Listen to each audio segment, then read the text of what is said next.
The whisper of mine had always been Aira's lullaby, a silent promise from a powerful alpha she adored. Tonight, under the ancient, gnarled branches of the moonwood tree, that lullaby felt closer than ever. Its leaves, silvered by moonlight, brushed her cheek like a tender caress. She smoothed her simple ceremonial dress, the soft fabric a familiar comfort, as she watched the pack's pups tumble in the clearing nearby. Her fingers, stained faintly green from the healing herbs she'd crushed for a feverish pup just moments before, trembled slightly. Soon after, a shadow fell over her. A scent, pine, rain, and raw power filled the air. Kian, her Kian. He wasn't just the alpha, he was her protector, her confidant, her fated mate since they were children. To outsiders, he was the beast alpha, fierce and unyielding. Yet, to Aira, he was everything gentle, everything safe. His strong hand, calloused from countless battles, reached out. It brushed her cheekbone, then traced the curve of her jaw, lingering precisely where his mark would soon bloom. "Soon, little Omega," he rumbled, his voice a low vibration that resonated deep within her chest. His golden eyes, usually sharp and watchful, softened when they met hers. "Our bond will be complete. I swore to keep you safe and cherished above all others, and that vow, it stands eternal." He leaned in, his breath warm against her ear. "My Luna." Aira's heart swelled, so full it felt ready to burst. Joy, pure and unburdened, flowed through her. She believed him, absolutely, because his words were woven into the very fabric of their shared history. She closed her eyes, savoring the solid, real presence of him, the promise of forever. That night, she felt truly whole. No matter how hard she tried, she couldn't imagine a world without Kian by her side. But then, a quiet hum, almost like a buzzing bee, snagged her attention. It was Alara, a pack elder, her face etched with concern. "Aira, my dear," Alara whispered. "The ceremony approaches. Are you truly well? There are whispers. Kian has been different, tense." Alara's gaze flickered towards the distant, imposing structure of the Alpha's den, then back to Aira, a question in her eyes that made Aira's serene anticipation falter, just for a beat. The great hall buzzed like a disturbed beehive, not with the usual festive energy, but a low, anxious murmur. Rory's heart, usually so light, felt a cold weight settle in her chest. Decorating for the mate ceremony, she hung vibrant banners, each one a stark contrast to the grim expressions on many faces. Just like that, the usual warmth of the hall felt strangely chill. From there, near a cluster of older warriors, she caught snippets of worried conversation. "The Alpha hasn't slept," one muttered, his voice rough. "Too many secret meetings with the Borders, and those obsidian claw delegates, they arrived so quickly." Another warrior sighed, running a hand through his grizzled fur. "Alpha Kian is strong, but even he seems burdened. This alliance, it feels forced, doesn't it?" Aira gripped the silky banner, her knuckles white. Burdened? Forced? No, it couldn't be. Kian was her rock. He always had a plan, because he was the Alpha, meant to lead them all. Her internal monologue, usually so certain, began to waver. She knew Kian was the beast Alpha to some, but he was always gentle with her. Perhaps they were just nervous. What's worse, their worried tones seemed to weave a web of doubt around her. Soon after, Kian strode through the hall, his presence a dark storm front. He didn't see her at first, his gaze distant, focused on the obsidian claw delegation, who stood rigid and unsmiling. Among them, a tall, fierce-looking warrior, Lyra, stood out. Lyra's eyes, like polished obsidian, held a cold, unwavering intensity. Yet, as if pulled by a string, Kian's gaze swept over the hall and, for a fleeting second, met Aira's. A tight, reassuring smile, barely there, touched his lips. It was enough. Just enough. Because of that, the cold weight in Aira's chest eased, replaced by a rush of familiar warmth. Her misbelief that he was hers, unwavering, stood firm. "See?" Aira murmured to herself, as if convincing the restless air. He's just busy. Alpha duties, that's all. But then, the Grand Herald's booming voice sliced through the nervous chatter, announcing the official commencement of the mate ceremony at dawn.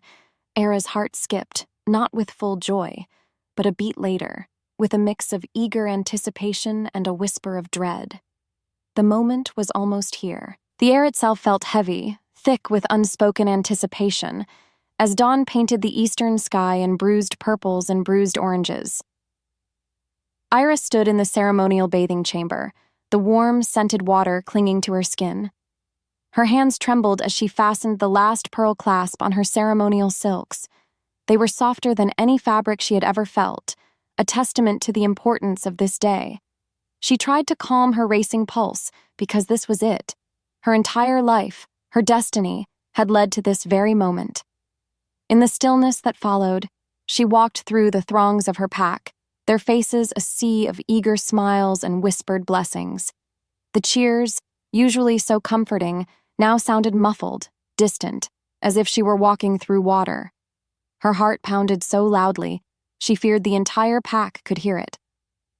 With every step she took, her dream of finally uniting with Kian, of becoming Luna, crystallized. But then, as she neared the raised dais, the sacred marking grounds, her steps faltered.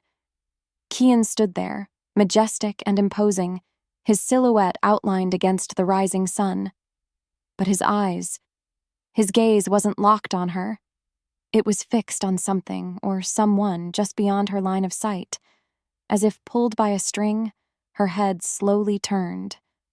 Lyra, the fierce warrior from the Obsidian Claw Pack, stood stoically among her delegation, her presence a cold spear in the festive air. Kian's unwavering stare was locked on her. Aira's breath caught. A chill, colder than any mountain wind, snaked through her veins. Her blood seemed to freeze in place, because this wasn't how it was supposed to be. Her stomach churned. A knot of terror tightened in her throat. Before she could move, before she could even process the agonizing sliver of dread, Kian finally shifted his gaze. His eyes, now devoid of all warmth, met hers. They were unreadable, a mask of cold duty. The cheers of the pack faded, dissolving into an uneasy silence that pressed down on Aira, suffocating her. Her dream, her promise, was teetering on the edge. The sacred mark, the very symbol of their eternal bond, felt like a burning question mark against her skin. Aira's world didn't just crack, it shattered. The air, once thick with sacred expectation, now vibrated with stunned silence, then erupted into a cacophony of whispers. Standing on the dais, barely inches from where Kian should have marked her, Aira watched, dazed as he turned. His back, once her shield, now became a wall, cold and impenetrable. Without warning, he strode past her, his powerful steps echoing the beat of a death knell in her heart. He walked straight to Lyra, the Obsidian Claw warrior. Lyra, whose eyes had held such cold intensity just moments before, now softened, just perceptibly. As the wind shifted, carrying their scents, Aira smelled not just Kian's familiar power, but Lyra's sharp, dominant scent mingling with his. What followed was a nightmare made real.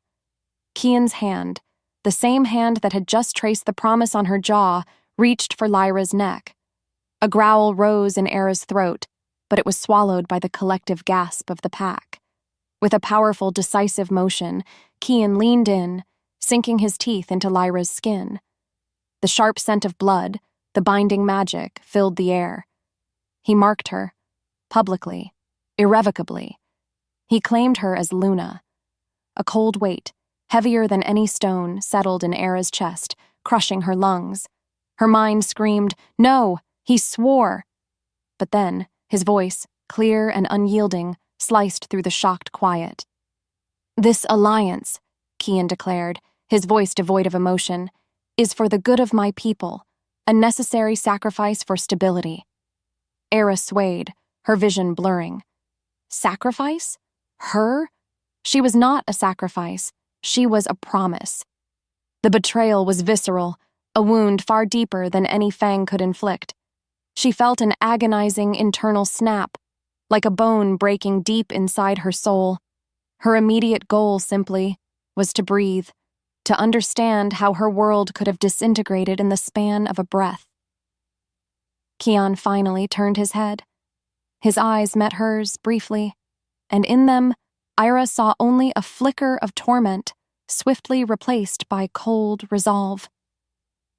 Before she could speak, before the words could leave her lips, Kian gestured to his guards. Their faces were grim. A pack elder, distraught, tried to protest, but Kian's eyes blazed with a terrifying absolute authority, silencing all dissent. The sacred bond? It wasn't just broken, it was desecrated. And just like that, everything changed. Her body moved on instinct, but her mind was a raw, screaming void. Rough hands belonging to warriors she'd known since she was a pup seized Aira. Their grip was surprisingly gentle for captors, yet utterly inescapable. She didn't struggle because a strange numbness had taken root inside her, a protective shroud over the agony. Her cries were choked, dissolving into ragged gasps as they dragged her from the sacred grounds. Her heart, once so full of light, now felt like shattered glass, each beat a fresh wound. As they led her away, her gaze snagged on Kian. He stood unmoving, a statue carved from duty and betrayal, still avoiding her eyes. Aira searched for any sign of the Kian she knew, the one who swore never to hurt her. She found only a cold, hard mask. Even so, the sheer indifference in his posture, the way he watched her go without a single flicker of remorse, twisted the knife deeper into her soul. Her immediate goal shifted from comprehending the betrayal to merely enduring this agonizing expulsion. Soon after, the familiar, comforting scent of the packlands, wood smoke, damp earth, wolf, began to thin, replaced by something wilder, colder. The warriors pushed her, not unkindly, but firmly, past the marked borders. The air grew sharp, alien. This was the desolate territories, a barren, dangerous wasteland pack children were warned about in cautionary tales. Here the trees were gnarled and starved, the ground cracked and unforgiving. She was left with nothing but the ceremonial silks she wore, now torn and snagged, and the profound, searing wound of Kian's betrayal. By the time the last warrior's back vanished into the encroaching twilight, Aira collapsed. Her body was spent, but her spirit felt utterly annihilated. She was alone. Truly alone. Her teeth chattered, not just from the biting wind that whipped her hair around her face, but from the shock. She instinctively curled into a tight ball, because the cold, hard ground seemed to mirror the cold, hard truth of her abandonment. Her goal now was survival, but her emotional state was dominated by shock, despair, and a raw, burning sense of injustice. What's worse, a guttural howl, long and mournful, echoed in the distance. It wasn't the welcoming howl of her pack. It was the hungry cry of the wild. The hunger was a dull, constant ache in her stomach. The cold gnawed at her bones. Days bled into nights, a blur of shivering and aching. Aira lay beneath a skeletal tree, her body weak, her mind drifting. She hallucinated, seeing shimmering visions in the distorted shadows. They weren't the faces of her pack, but wisps of women, ethereal and ancient, moving like smoke. They wore strange furs and carried staffs, their eyes luminous. As her pain reached its peak, a low hum started beneath the earth. It wasn't just in her ears, she felt it in her very bones, a vibration that resonated with something deep inside her. The air thickened around her, growing warm. Then, the whispers came. They weren't in the pack tongue, but a language that curled around her heart, instinctively understood, because it spoke of blood and lineage. Omega. Forgotten power. Pain is the key. Not only that, but an image pulsed behind her eyelids, vibrant and clear, an intricate swirling rune like a mark of forgotten ancestry. It pulsed with light. Suddenly, a raw, untamed magic surged through her, hotter than any fever. It wasn't the agonizing heat of her pain. It was a boundless, primal force, thrilling and terrifying all at once. Her internal monologue, usually so focused on Kian, was now consumed by this overwhelming energy. Her bones remembered him, but her soul was remembering something else. Still, she didn't know what scared her more, the complete helplessness she'd felt, or this untamed power now thrumming beneath her skin. This wasn't just strength. It was a force capable of twisting fate itself. Her new immediate goal was to understand it, to control it. She reached out a trembling hand, her eyes now gleaming with a faint, unusual light. As if summoned, a small, jagged rock nearby shivered. It lifted, slowly, wobbling in the air, then dropped with a soft thud. In that moment, Aira knew she wouldn't die here. She couldn't. This power was a gift, a terrifying response to the betrayal that had nearly claimed her. It was a promise.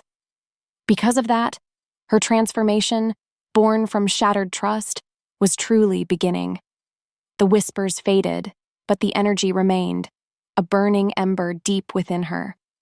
The desolate territories, once a grave, were becoming her crucible. Weeks bled into months in the desolate territories. The once gentle Omega Aira was now gaunt, her skin weathered by sun and wind, yet a fierce, unyielding light blazed in her eyes. The raw, untamed magic she'd discovered pulsed beneath her skin, a constant, humming companion. Her immediate goal was simply to survive, to tame this wild power before it consumed her.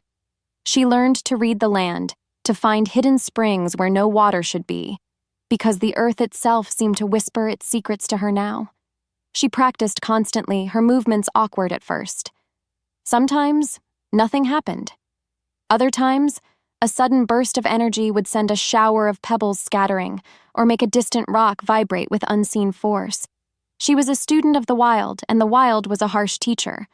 One blistering afternoon, she stumbled upon a lone, elderly wanderer, a shaman-like figure with eyes like ancient coals.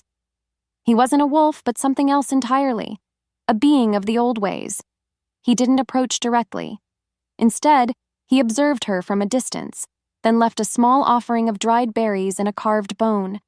When Aira found him again, he merely pointed to a withered patch of earth, a subtle plea in his gaze.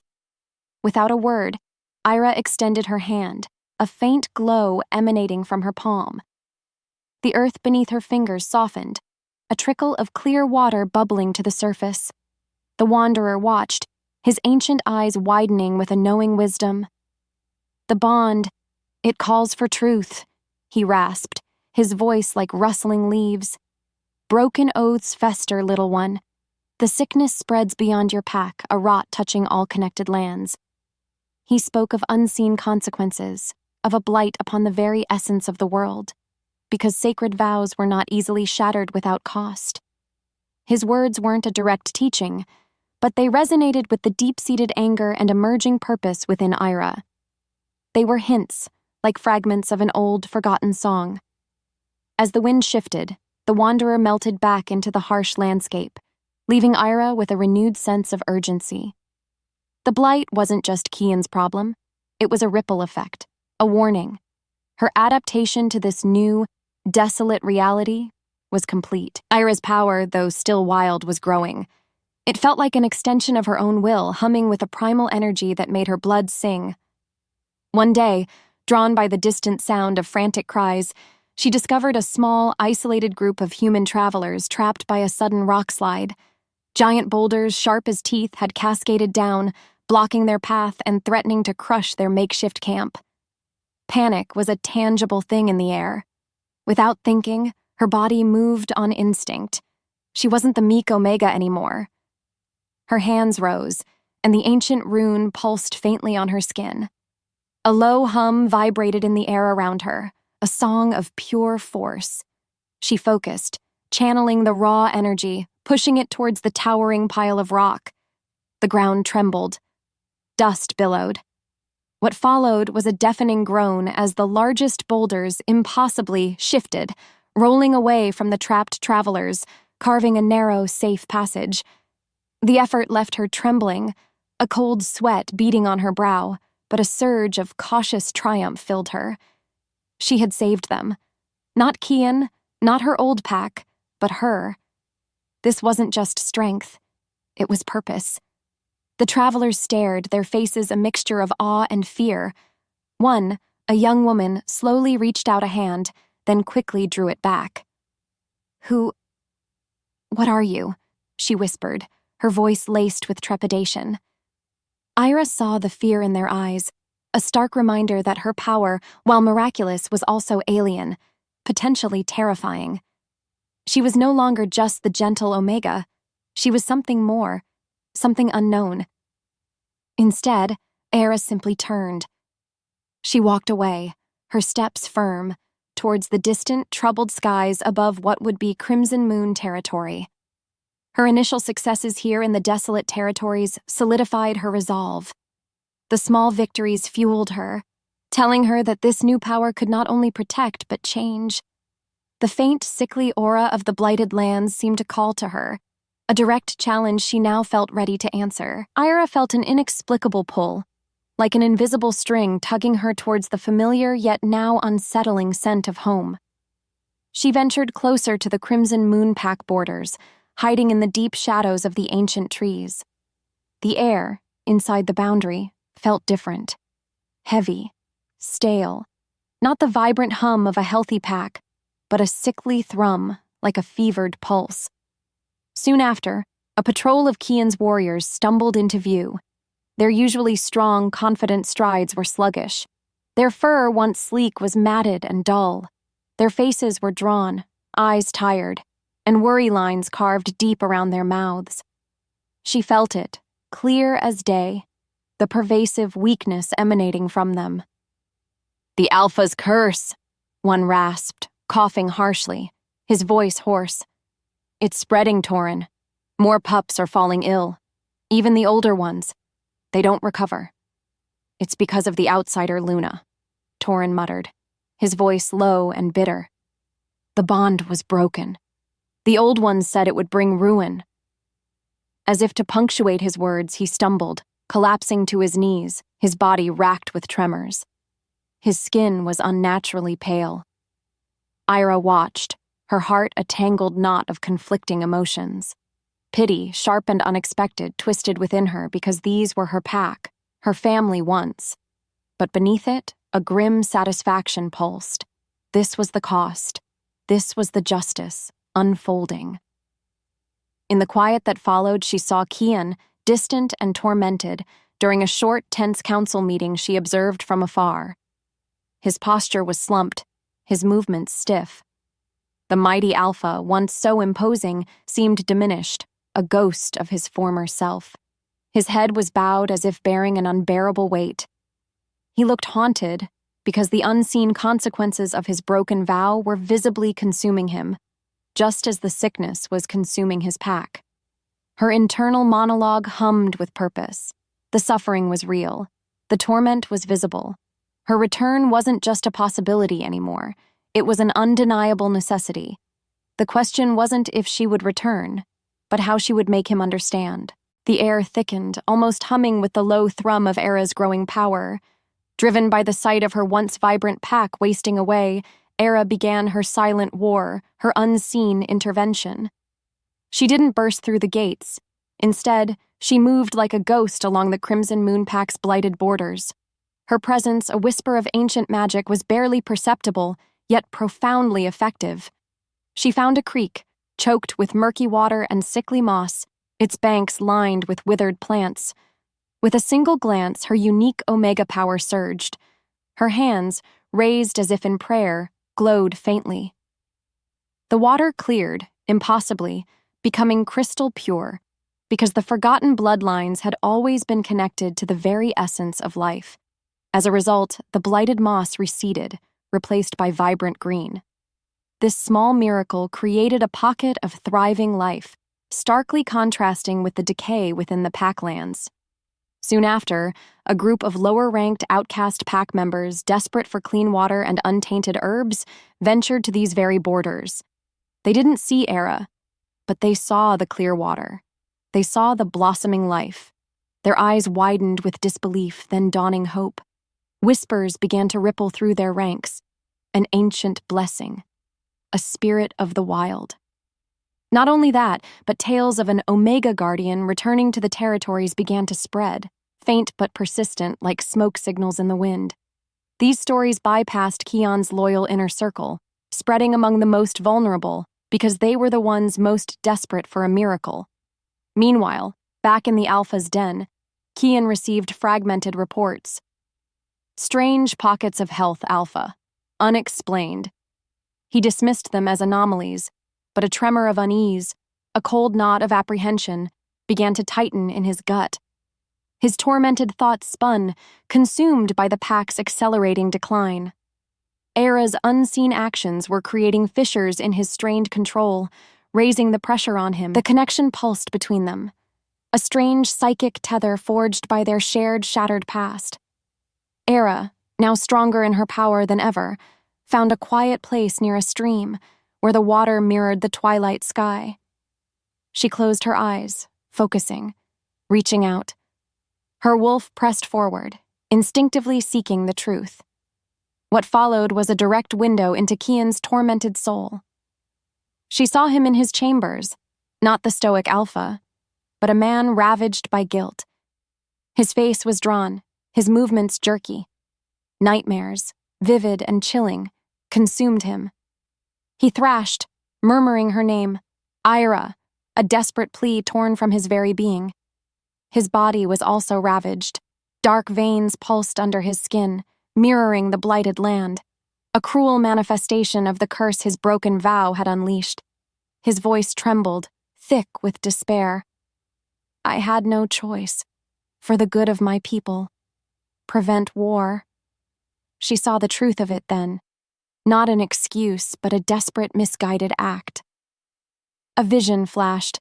Kian, young and desperate, facing rival Alpha threats, making a deal, marking Lyra, to save his pack from utter annihilation. It was a brutal, pragmatic choice, but it had come at a soul-destroying price. The truth unraveled before her. He was tormented. He suffered. In that moment, something inside her shifted. The vengeful fury, once a raging fire, cooled into a sharp, clear resolve. This wasn't about simply making him pay. This was about justice. Not just for her, but for the sacred bond itself, for his pack, for him. Her purpose deepened. This was a cosmic debt, and Kian, broken as he was still the key to its balance. Her goal was no longer just to punish, but to force him to confront, truly confront, the consequences of his decision. The game had changed. Her purpose was a burning star in her chest. The anger, once a hot flame, was now a cold, precise steel. Aira, cloaked in shadows woven from her Omega magic, crossed the now weakened Crimson Moon Pack border. The moment her foot touched the blighted soil, a ripple went through the very earth, a low tremor that vibrated through the ground. As her wolf stirred, an unsettling ripple spread through the pack's weakened communal sense. Animals instinctively recoiled from her presence, whickering nervously. Sick pack members lying in their dens felt a strange jolt, some of terror, others, a fleeting, desperate spark of hope they couldn't name. Her presence alone was a force of nature, an unspoken prophecy. She didn't seek out Kian immediately. Instead, she walked directly to the pack's central spring, once a source of pure, life-giving water, now a putrid, festering pool. Its stench hung heavy in the air, a physical manifestation of the pack's decay.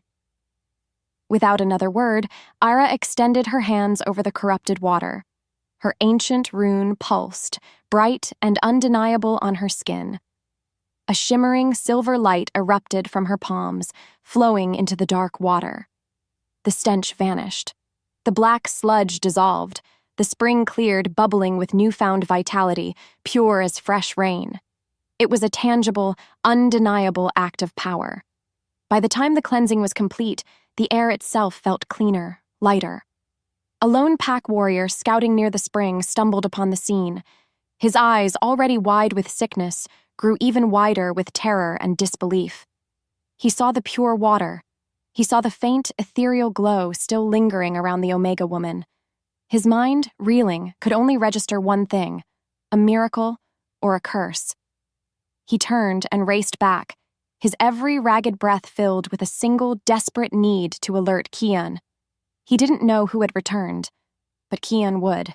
The news of the cleansed spring, of the mysterious pockets of healing, swept through the Crimson Moon Pack like wildfire, not with joyous celebration, but with a deep, unsettling unease.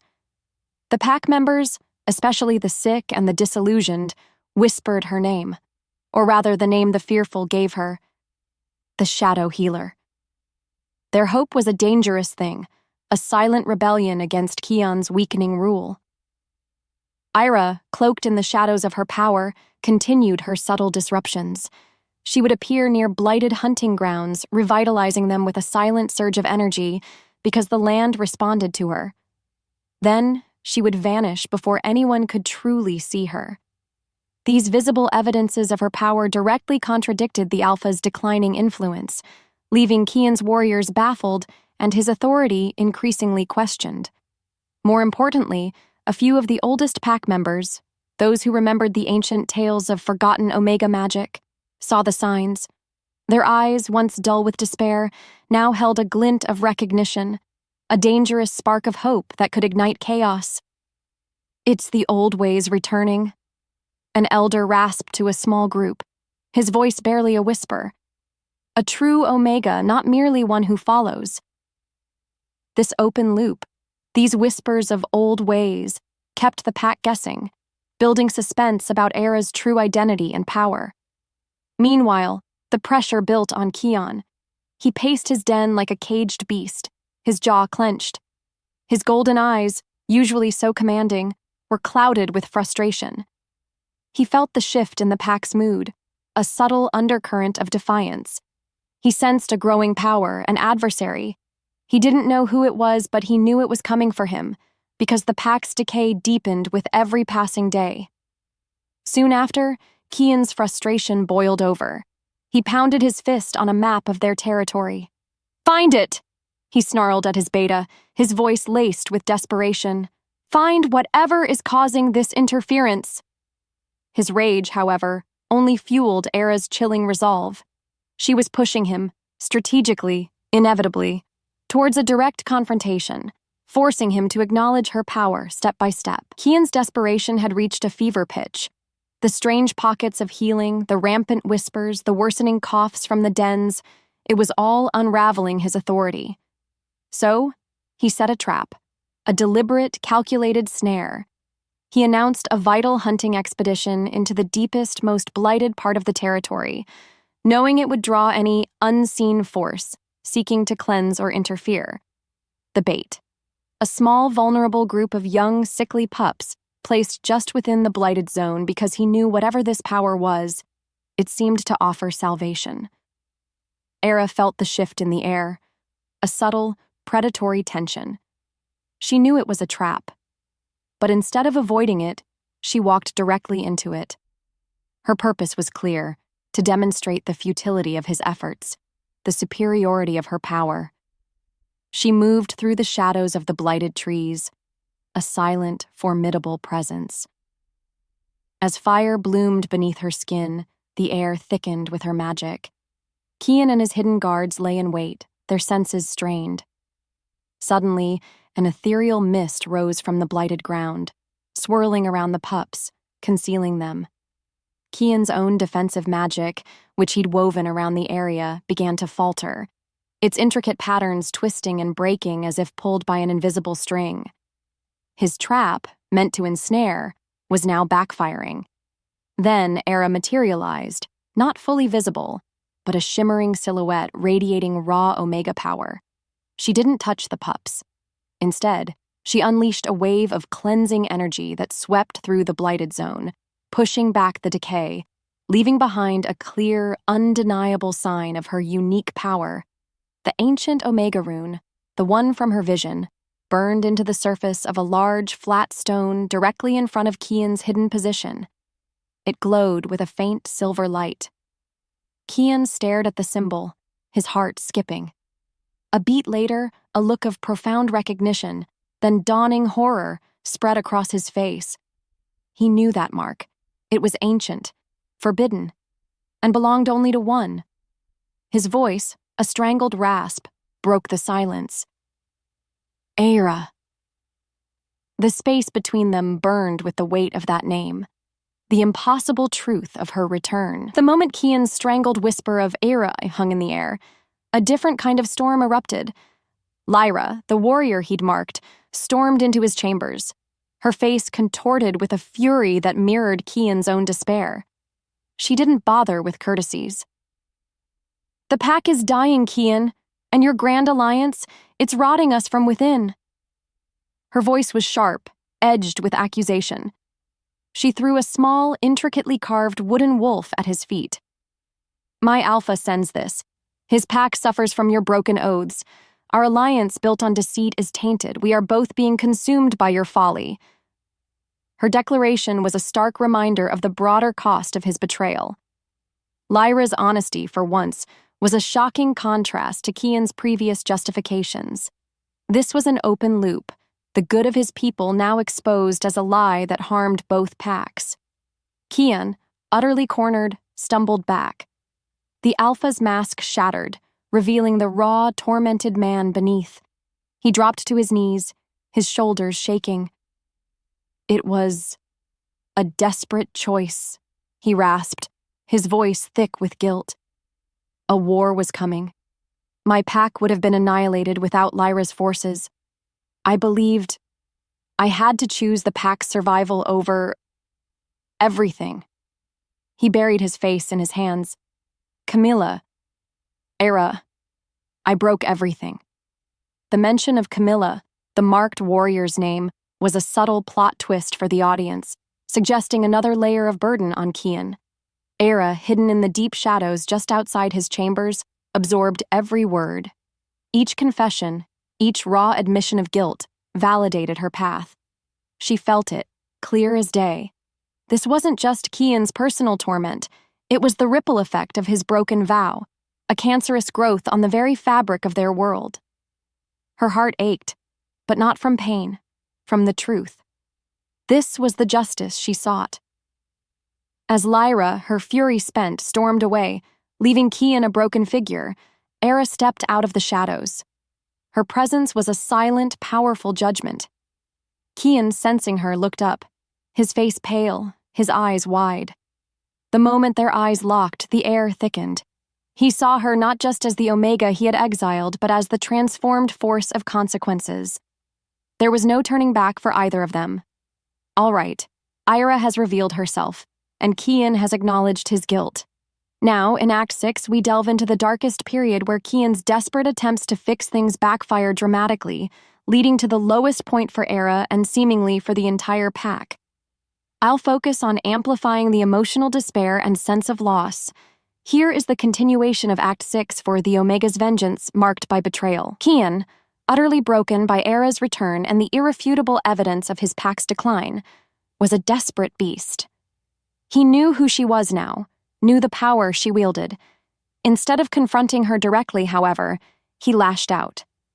He rallied his remaining loyalists, his voice hoarse, painting a picture of an ancient curse, a blight brought by vengeful spirits, a twisted story that excluded Aira's true identity because he couldn't bear to admit his own monstrous mistake to the wider pack. He ordered a grand ritual, a desperate act of brute alpha force meant to purify the lands and bind the pack's weakened essence back together. He sacrificed precious resources, drained the last of his own spiritual energy, all in a frantic attempt to reassert control and mend the deep fissures. The air thickened with his raw, desperate magic, thick and suffocating. What followed was a catastrophe. His ritual didn't purify. It accelerated the decay. The blight intensified with terrifying speed. Within hours, more pack members collapsed, their fevers spiking, their breaths ragged. Aira, watching from a hidden vantage point, felt their suffering resonate within her. Her chest ached.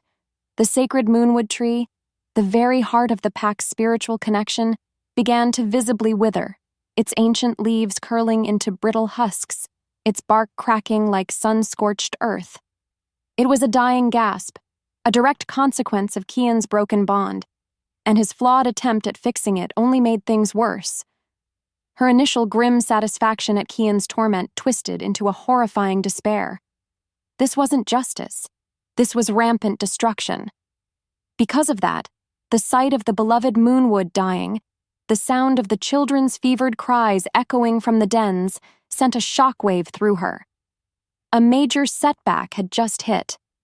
Aira now saw that Kian's desperate actions were causing even more suffering for the innocent. What's worse, his desperation was amplifying the curse. Aira rushed forward, her every instinct screaming to intervene. The small child she had seen earlier, the one with the bright, curious eyes, now lay struggling for breath in a communal den, his small body burning with fever. His mother wept silently beside him, her face etched with despair. Aira knelt, her unique Omega power flaring, a desperate surge of healing light. She reached out, channeling her ancestral magic into the boy. But instead of the swift relief she expected, a searing pain shot through her arm. Her power, while formidable, had a limit, a terrible price. It was as if the curse from the broken bond was too deeply entrenched, too vast for her to fully reverse on her own, without Kian's genuine cooperation, his true atonement. Her efforts drained her, leaving her weakened, trembling, and utterly frustrated. She could only offer a momentary respite, a cooling of the fever, but the underlying blight persisted, a stubborn, insidious poison. Still, the pack members who witnessed her act, those few desperate souls who had dared to trust the whispers of the shadow healer, stared at her with a mix of awe and profound fear. Their eyes, wide and bewildered, showed that they feared her power, its unknown origins, as much as they feared their illness. They didn't understand. She wasn't their enemy. She was trying to save them. Deep down, she knew the truth. Her strength alone wasn't enough. A growl rose in her throat, one of pure, agonizing frustration. She retreated, her head bowed, feeling utterly defeated. The magnitude of the broken bond, its far-reaching consequences, pressed down on her. The sacred promise, once so simple, had become a monstrous, complex wound that defied even her ancient magic. Her goal was to alleviate suffering, but she was failing. It was her own lowest point approaching. She found herself almost unconsciously drawn to a desolate, sacred place she once shared with Kian. It was a hidden spring, nestled deep in the Moonwood, where they had exchanged their earliest, most innocent vows. Now the spring was stagnant, choked with black slime, its once vibrant greenery withered to a skeletal gray. As the silence stretched, Aira collapsed beside it, her body racked with a deeper exhaustion than any physical exertion could cause. Visions flooded her mind, swirling like dark currents. Kian's face, cold and resolute as he marked Lyra, the cheers of the pack, now mocking echoes, her own broken cries as she was dragged away. Then images of her past self, the meek Omega, clinging to Kian's promise, trusting blindly. Her heart skipped. Had she merely exchanged one form of meekness for another, albeit a powerful one? Was she, in her quest for justice, merely destroying what little hope remained, like a vengeful storm leaving only desolation in its wake? Her core misbelief resurfaced, twisted. She questioned if her identity, even her power, was still tied to him, and the pain he inflicted. Maybe it was fate, that some bonds were beyond repair. The goal seemed impossible. A growl rose in her throat again, but this time it was directed at herself, at the overwhelming futility. She didn't know what scared her more: the possibility that she couldn't fix this, or the dawning realization that she might not want to fix it, if it meant going back to being dependent. This was her all-is-lost moment, a crucible where her entire being was tested. In the quiet that followed, she stared into the stagnant water, seeing her own reflection distorted by the slime. Her face, once soft, was now sharp, fierce, almost wild. Was this the monster Kian had created, or the warrior she was meant to be? A faint spark, however, flickered deep within her, a stubborn ember of resolve. No matter how hard she tried to extinguish it, it remained. True healing, she realized, wouldn't come from forcing Kian to suffer, but from forcing him to face the truth, to choose atonement. This was her final, desperate clarity. The stagnant water of the sacred spring reflected Aira's newly forged resolve. Her body remembered the ache, the despair, but her soul now hummed with a different kind of power. It wasn't just rage anymore. It was a cold, pure determination. She'd glimpsed Kian's torment, witnessed the widespread suffering of the pack, and understood the true, devastating cost of a broken sacred bond. Her goal had sharpened. This wasn't about revenge, it was about truth, about forcing Kian to confront the profound consequences of his actions, not just for her, but for everyone, including himself. As the wind shifted, carrying the faint, sickly scent of the blighted packlands, a forgotten memory surfaced. It was a fragment from the old wanderer's cryptic words, mixed with an ancestral whisper she'd instinctively understood during her exile. An ancient ritual, a way to bind two fated souls, not in union, but in reckoning. This wasn't a physical battle, it was a spiritual one, because it would force Kian to experience the full weight of his betrayal directly. The goal, not to destroy, but to force atonement. Just like that, everything changed. Her transformation from a meek Omega to a force of nature was now complete. She was the Omega Guardian, the keeper of the forgotten balance. She knew Kian wouldn't come willingly, because his pride, however shattered, was still a formidable barrier. She would have to bring the truth to him. The clarity was liberating, a renewed hope burning brightly within her. Her purpose, now forged in fire, propelled her forward. She began to gather specific, ancient components for the ritual. Herbs that only grew in moon-kissed clearings, stones from the deepest, most untouched caves, and sacred waters untouched by the blight. Her movements were precise, deliberate, each step a testament to her unwavering focus. The rumors of the shadow healer had intensified. Not only that, but the worsening blight and Kian's increasingly desperate failed attempts to stem the decay pushed several influential pack members to their breaking point. These were the disillusioned, elders who remembered the true teachings, warriors who had lost loved ones to the mysterious illness. They were desperate, looking for any sign of hope, because Kian's leadership was crumbling. One night, drawn by a primal instinct, a small group of these desperate souls found Aira near a hidden spring she had begun to cleanse. She revealed herself, pulling back the hood of her cloak. The moment their eyes locked, shock, then awe, then a terrifying hope flashed across their faces. It was Aira, the exiled Omega, transformed. As the silence stretched, Aira spoke, her voice clear and resonant, no longer timid. She explained the ritual, the true nature of the broken bond, how it was poisoning the pack from within. She didn't seek revenge, she sought balance. She sought justice. She told them Kian must face the truth, truly accept his responsibility, or the pack would surely perish. They listened, their initial fear giving way to a desperate, awestruck understanding. Lyra, the marked warrior, also appeared, drawn by the profound shift in the pack's aura. Her face was grim, her posture weary. "His betrayal curses us all," Lyra rasped, her eyes meeting Aira's. "I will not stand in the way of what must be done." She offered a path for Aira to reach Kian undetected, through secret passages known only to the Alpha's inner circle.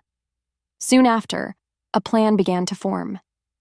These unlikely allies, driven by the survival of their pack, agreed to help. They would create a diversion, drawing Kian's remaining loyalists away from the Alpha's den, allowing Aira and a select few access. With every heartbeat, Aira felt the final confrontation drawing closer. The emotional investment of these allies deepened her resolve. Aira moved through the blighted, silent pack grounds like a phantom, her small group of allies trailing behind her like shadows. The air was thick with tension, palpable enough to taste. The once bustling village was eerily quiet, save for the muffled coughs from within the dens, a constant reminder of the pervasive sickness. The moonwood tree, its branches skeletal against the sky, loomed overhead, a silent sentinel witnessing the coming reckoning. They encountered scattered, weakened patrols. These warriors, already sickly and disheartened, were easily subdued. Aira used her power, not for violence, but with chilling precision. She'd create fleeting illusions, a sudden blinding mist, a disorienting tremor of the earth, or even a whisper of an ancient, terrifying presence in their minds. As a result, the warriors stumbled, confused, giving Aira and her small party unchallenged passage deeper into the Alpha's territory. Meanwhile, within his formidable keep, Kian felt it. The subtle tremors of magic growing stronger, the unnatural quiet from his usual patrols. His torment, a constant companion, intensified into a suffocating dread.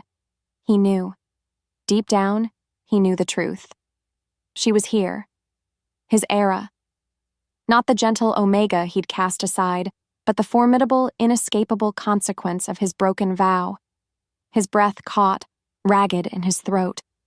With every step he took, Aira felt the weight of destiny settling on her shoulders. She was no longer just the wronged woman. She was the embodiment of the sacred bond's truth. The path led directly to Kian's personal chambers, or perhaps the very center of the sacred grounds where their mark was meant to be. As the sky darkened, casting long, ominous shadows, Aira reached the threshold. Kian was there, a broken figure, looking up, his golden eyes wide with a terrifying mix of terror and understanding. Her voice trembled, not with fear, but with the quiet power of her resolve. The ultimate reckoning was at hand. Got it. This is the final act, the culmination of all the tension, betrayal, and transformation. I will focus on a powerful climax, a poignant falling action, and a satisfying, albeit complex resolution that fulfills Aira's arc. I'll maintain all the specified requirements for emotional depth, pacing, and vivid description, along with the formatting and stylistic rules. Here is the conclusion. Act 8 for the Omega's vengeance, marked by betrayal. The air crackled with a raw ancient power, vibrating with the weight of centuries-old vows. Aira stood before Kian, not in his chambers, but in the heart of the blighted Moonwood Grove, the very place they had exchanged their earliest, most innocent promises. Its skeletal branches loomed above them, silent, mournful witnesses. Kian, a broken shadow of his former alpha self, looked up at her, his golden eyes filled with a terrifying mix of terror and understanding. His heart skipped. Without another word, Aira began the ancient ritual. Her hands rose, the intricate Omega rune pulsing on her skin, radiating a silver-blue light that pushed back the suffocating decay of the grove. She didn't attack him physically. Instead, she unleashed her forbidden Omega power, twisting fate itself. She forced him to feel, to relive every agonizing moment of his betrayal. She didn't just show him. She plunged him into it. He saw himself on the dais, turning away, the desperate glint in Lyra's eyes as he marked her. He felt the cold shock of Aira's heart shattering. He experienced the desolation of her exile, the gnawing hunger, the freezing nights, the profound loneliness, amplified 1,000-fold. The invisible mark he had left on her soul now burned him from within. His body writhed, guttural cries torn from his throat, not of physical pain, but of a soul-deep agony. He was forced to confront his justifications, seeing them as the fragile, self-serving lies they truly were, because the sacred bond demanded absolute truth. He saw the suffering of his pack, the withered land, all directly linked to his selfish act. The climax wasn't a fight of fangs and claws, but of truth against denial. The central question, can a broken sacred bond ever truly heal, hung heavy in the air. Kian, overwhelmed, finally broke. Not his body, but his will. With a pained gasp, he reached out, not for defense, but for atonement. "I understand," he choked out, tears streaming down his face, his voice raw with a profound, terrifying acceptance. "I broke it, and the cost? The cost is everything." In that moment, his genuine acknowledgement, his raw surrender to the truth, resonated with Aira's power. The ritual pulsed one last time, not with destructive force, but with a wave of cleansing energy. The blight on the moonwood began to recede, a faint green blush returning to the barren earth, because a step towards balance had been taken. Aira stood over Kian, exhausted but resolute as the ritual faded into silence. Kian lay on the damp earth, physically and emotionally spent, but with a weary clarity in his eyes. His gaze, no longer haunted, met hers, filled with a deep, wordless understanding. There was no apology. It wasn't needed. The ritual had been the apology, the atonement. What followed was a subtle but undeniable shift across the Crimson Moonpack lands. The mysterious illnesses which had plagued them for so long began to recede, like a tide pulling back from the shore. The sick pups began to stir, their whimpers softening into contented purrs. The air, once heavy with decay, now carried a faint, fresh scent of pine and damp earth. Soon after, Kian, though still weak, rose. His first act as a truly repentant alpha was to call a full pack meeting. His voice, though hoarse, resonated with newfound honesty. He didn't offer excuses. He spoke of his arrogance, his misguided choices, and the immense suffering he had brought upon them all. He named Aira, not as his intended Luna, but as the Omega Guardian, the one who had forced him to face the truth. He promised genuine efforts to mend the internal strife, to rebuild the trust he had shattered. There was backlash, anger from some, but also surprising support from those who had felt the cleansing energies, those who had witnessed his profound internal change. Lyra, the warrior he had marked, approached him, her face grim but her eyes holding a new respect.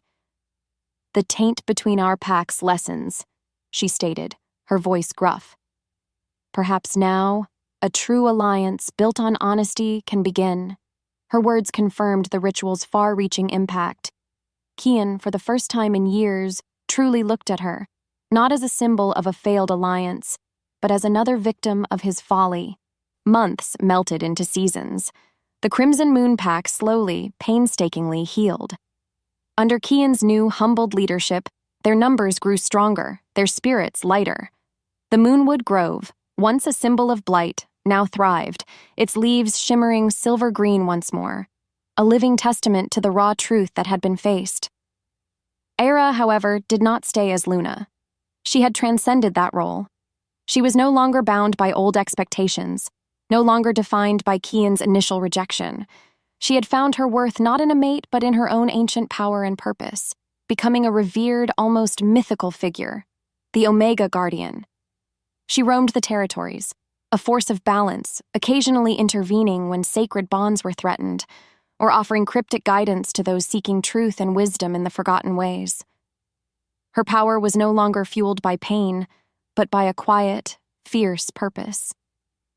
She and Kian shared a profound, complex connection now, forged in shared trauma and eventual justice. It wasn't the fated mate bond of old, but something deeper, perhaps stronger, a bond of mutual respect, understanding, and the shared burden of keeping the balance. He would seek her counsel on rare occasions, their conversations brief, heavy with unspoken history, yet filled with a unique understanding no one else could share. In the stillness that followed, Aira found profound peace. She had not sought revenge, but justice, and in doing so, she had found herself. Her world tilted, not from betrayal, but from the weight of her own power. She stood, not as an Omega waiting for an Alpha's mark, but as a guardian of destiny forever changed. The final scene impression was one of a powerful, self-realized guardian, truly free. Epilogue. The Crimson Moonpack thrived.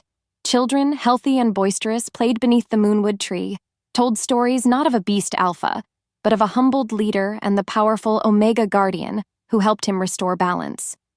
Aira, a serene yet formidable presence, was seen in distant lands, perhaps in ancient groves, guiding other Omegas to awaken their dormant powers, teaching them that true strength came from within, from their ancestral blood, and that no one's worth was defined by another's rejection. The land flourished under her subtle watch, a testament to the enduring power of truth, healing, and the sacredness of bonds, even those that had to be broken to be truly understood.